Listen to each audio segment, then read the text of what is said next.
Hi guys, welcome to my channel. നമ്മൾ ഇന്നുള്ളത് library of ബർമിംഗ്ഹാമിലാണ്. ഈ ലൈബ്രറിക്ക് ഒരു പ്രത്യേകതയുണ്ട്. അതെന്താണെന്ന് വെച്ചാൽ യൂറോപ്പിലെ ഏറ്റവും വലിയ ലൈബ്രറിയാണിത്.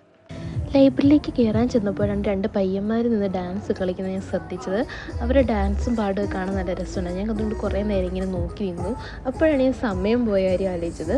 അങ്ങനെ ഞാൻ പെട്ടെന്ന് ലൈബ്രറിയിലേക്ക് കയറി. ഇതാണപ്പോൾ നമ്മുടെ ലൈബ്രറിയുടെ എൻട്രൻസ്. ഇത് ലൈബ്രറിയുടെ അകത്തൊരു ഷോപ്പുണ്ട്. അവിടെ കണ്ടൊരു ഒരു ബുക്ക് പോലത്തെ ഒരു എറേസറാണ്. നല്ല രസമുണ്ടായിരുന്നു കാണാൻ. ഇങ്ങനെ കുറേ ഐറ്റംസ് അവിടെ ഉണ്ടായിരുന്നു വാങ്ങിക്കാനൊക്കെ ആയിട്ട്. ഇത് നമ്മുടെ ഫസ്റ്റ് സ്റ്റേഴ്സ് കയറി ചെല്ലുമ്പോഴുള്ള സെക്ഷനാണ്. ഇവിടെ കുറേ ബുക്സ്, പല ലാംഗ്വേജിലുള്ള ബുക്സ് ഉണ്ടായിരുന്നു.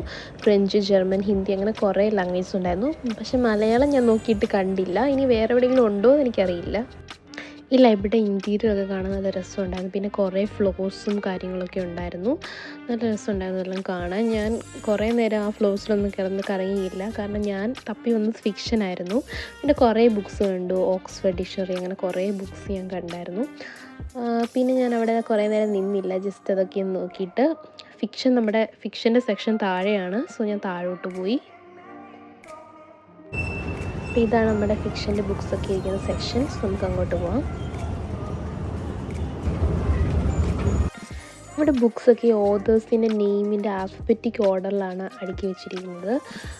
കുറേ ബുക്സ് ഉണ്ടായിരുന്നു. പിന്നെ ക്ലാസിക്സ്, ഫാൻറ്റസി, അങ്ങനെ കുറേ ബുക്സ് ഉണ്ടായിരുന്നു. ഹാരി പോട്ടറിൻ്റെ കുറേ ബുക്സൊക്കെ ഞാൻ കണ്ടു.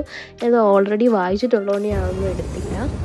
ഇതാണ് ഇവിടുത്തെ കുട്ടികളുടെ സെക്ഷൻ. ഇവിടെ ചിൽഡ്രൻസിനായിട്ട് കുറേ ബുക്സ് ഉണ്ടായിരുന്നു. കുറേ ഫേമസ് ആയിട്ടുള്ള ഓതേഴ്സിൻ്റെ ബുക്സ്, പിന്നെ പണ്ട് വായിച്ചിട്ടുള്ള ഒലിവർ ട്വിസ്റ്റ്, അതേപോലെ തന്നെ ഷേക്സ്പിയറിൻ്റെ കുറേ കളക്ഷൻസൊക്കെ ഉണ്ടായിരുന്നു.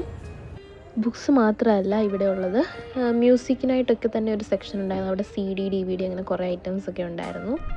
അപ്പോൾ ഗൈസ്, ഇതാണ് നമ്മുടെ ബുക്ക് ബോറോ ചെയ്യുന്ന മെഷീൻ. ആ ബ്ലൂ ലൈറ്റ് കാണുന്ന അവിടെ നമ്മൾ ഏത് ബുക്കാണ് വേണ്ടത് അതവിടെ പ്ലേസ് ചെയ്യുക. അപ്പോൾ ഓട്ടോമാറ്റിക്കലി സ്ക്രീനിൽ ആ ബുക്സിൻ്റെ പേരെല്ലാം വരും. പിന്നെ നമ്മൾ ലൈബ്രറി കാർഡ് ഇവിടെ ഇൻസേർട്ട് ചെയ്ത് കഴിയുമ്പം നമുക്കൊരു റെസിപ്റ്റ് ഒക്കെ കിട്ടും. അങ്ങനെ നമുക്ക് ബുക്ക് ബോറോ ചെയ്യാവുന്നതാണ്. സോ ഇത് നല്ലൊരു ഓപ്ഷനാണ്. നിങ്ങൾക്ക് ബുക്സൊക്കെ വായിക്കാൻ ഇഷ്ടമുള്ള ആൾക്കാരാണെങ്കിൽ നല്ലൊരു ഓപ്ഷനാണ് ഈ ലൈബ്രറി എന്ന് പറയുന്നത്.